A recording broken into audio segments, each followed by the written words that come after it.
कहते हैं कुदरत की लाठी में शोर नहीं होता। तुर्की ने जो कुछ देखा, सीरिया ने जो कुछ सहा, उसके बाद ये कहावत और ज्यादा मुफीद हो गई। महाप्रलय वाली तबाही दबे पांव आई। उस वक्त आई जब इंसान के पास संभलने तक का मौका नहीं था, और फिर इसके बाद जो कुछ हुआ वो दुनिया के सामने इन तस्वीरों के तौर पर सामने आई। हालात ये हैं कि अब हर मिनट कई शहर लाशें उगल रही हैं। तुर्की और सीरिया में भूकंप से मरने वालों का आंकड़ा लगातार बढ़ रहा है। सोमवार दोपहर तक जो आंकड़ा 2300 के आसपास था, अब डबल से ज्यादा हो चुका है। अस्सलामुअलैकुम वरहमतुल्लाहि वबरकातुहू। नाजरीन, आप देख रहे हैं AR उर्दू न्यूज़ और मैं आपका मेज़बान आबिद रज़ा इदरीसी। नाज़रीन, मैं आपको बताना चाहूँगा कि जिस तरह से आप ये तबाही देख रहे हैं, ये कहीं और की नहीं बल्कि ये तुर्की की है।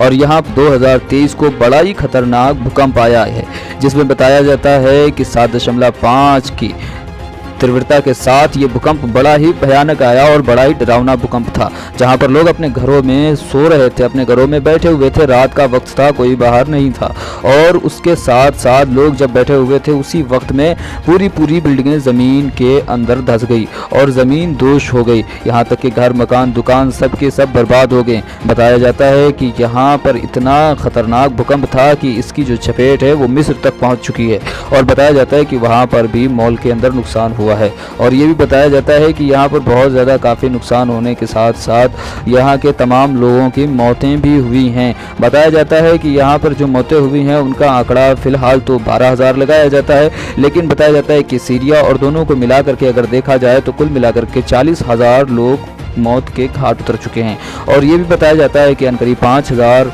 से ज़्यादा लोग घायल हैं। हाँ तो दोस्तों, आप देख रहे हैं कि किस तरह से तबाही मचाया हुआ है ये भूकंप, जो बताया जाता है कि पूरे 100 साल के बाद ये भूकंप आया है।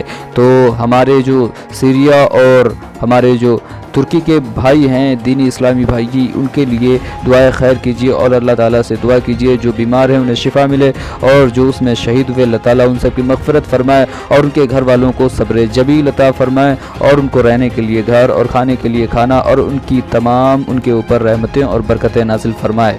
हम वहाँ की ये कोई भी कहानी बयान नहीं कर सकते हैं, लेकिन चलो वहीं देख लेते हैं, एक वीडियो देखते हैं, हम सब मिलकर के देखते हैं कि आखिर हुआ क्या है तुर्की के अंदर।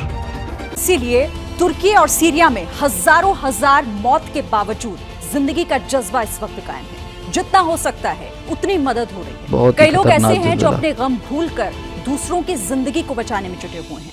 सरकार से लेकर लोकल लेवल पर सब अलर्ट पर हैं, लेकिन मलबे से लाशों का निकलना अब भी जारी है। एक्सपर्ट्स आशंका जता रहे हैं कि मौत का आंकड़ा कई गुना बढ़ सकता है।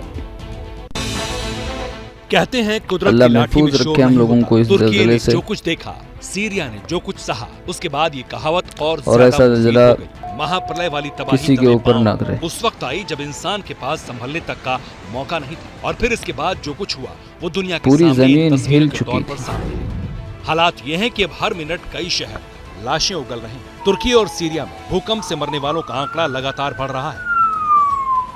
सोमवार दोपहर तक जो आंकड़ा 2300 के आसपास था, अब डबल से ज्यादा हो चुका है। लेकिन एक्सपर्ट्स का मानना है कि ये आंकड़ा 8 गुना से ज्यादा हो सकता है। वर्ल्ड हेल्थ ऑर्गेनाइजेशन WHO ने साउथ तुर्की के साथ नॉर्थ सीरिया में 32,000 लोगों की मौत की आशंका जताई है। WHO के मुताबिक भूकंप की वजह से तुर्की और सीरिया में 2 करोड़ 30 लाख के आसपास की आबादी प्रभावित हुई है। इसमें भी अकेले तुर्की में करीब 1.5 करोड़ लोगों पर भूकंप का असर पड़ा। 6,000 से ज्यादा बिल्डिंग जमींदोज हो गई, जबकि 3 एयरपोर्ट्स को भी नुकसान पहुंचा। तुर्की में नुकसान का आकलन करने वाले अफसरों का कहना है कि भूकंप के पहले झटके के बाद ही तुर्की में 5,000 से ज्यादा इमारतें गिर गई थी। यानी सोमवार सुबह 4:17 वाले भूकंप में ही काफी ज्यादा नुकसान हो गया। इसके बाद फिर दोपहर में बड़े ज़लज़ले ने तबाही का दायरा बढ़ा दिया।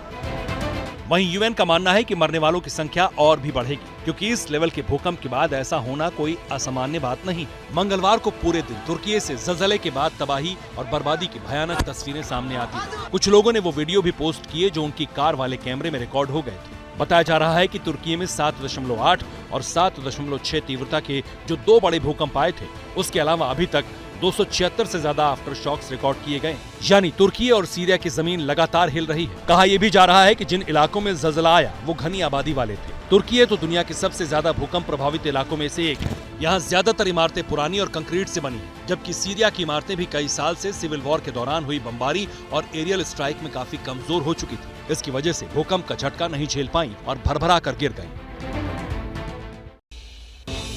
कुदरत के आगे किसी का जोर नहीं चलता और ये बात वक्त वक्त पर साबित भी होती आई है। जलजले के बाद तुर्की और सीरिया की तबाही इसका सबसे नया उदाहरण है। तुर्की के हालात को लेकर प्रेसिडेंट एर्दोआन लगातार ब्रीफिंग ले रहे हैं। राहत और बचाव कार्य में किसी भी तरह की कोई दिक्कत ना आए, इसके लिए उन्होंने थोड़े सख्त फैसले लेने भी शुरू कर दिए। कैमरा ऑन था। महातबाही का आंखों देखा हाल बताने के लिए रिपोर्टर ग्राउंड जीरो पर था।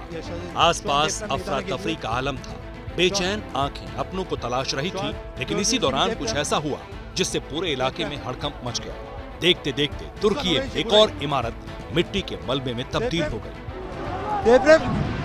Deprem meydana geldi şu anda. Şu anda deprem meydana geldi. Kayıtta mısın? लेकिन तबाही सिर्फ घनी आबादी वाली जगहों तक सीमित नहीं थी। धधकती आग और धुएं का ये गुबार बताता है कि भूकंप के 2 बड़े झटकों ने तुर्की की आर्थिक नब्ज को भी ब्लॉक कर दिया। सोमवार को भूकंप के बाद स्केंड्रम में तुर्की के पोर्ट पर आग लग गई। ऐसा इसलिए हुआ क्योंकि धरती हिलने की वजह से कंटेनर्स एक दूसरे पर लुढ़क गए। चिंगारी धीरे धीरे आग में तब्दील हो गई। टर्की के सरकारी मीडिया ने बताया कि टर्किश कोस्ट गार्ड वेसल आग बुझाने के काम में जुटा था, लेकिन अभी भी हालात कंट्रोल करने के लिए काफी मशक्कत करनी पड़ रही है। हालांकि बात सिर्फ टर्किश पोर्ट पर हुए नुकसान की नहीं है। पहले से महंगाई की मार झेल रहे तुर्की की इकोनॉमी को भूकंप ने डबल झटका दिया है। यूएस जियोलॉजिकल सर्वे के मुताबिक तुर्की और सीरिया के जिन हिस्सों में भूकंप आया, उसकी वजह से $1 बिलियन यानी 8200 करोड़ रुपए का नुकसान हो सकता है। तुर्की की करेंसी लीरा में रिकॉर्ड गिरावट आई है। $1 की कीमत करीब 19 लीरा हो चुकी है, जो साल भर पहले 13 लीरा थी।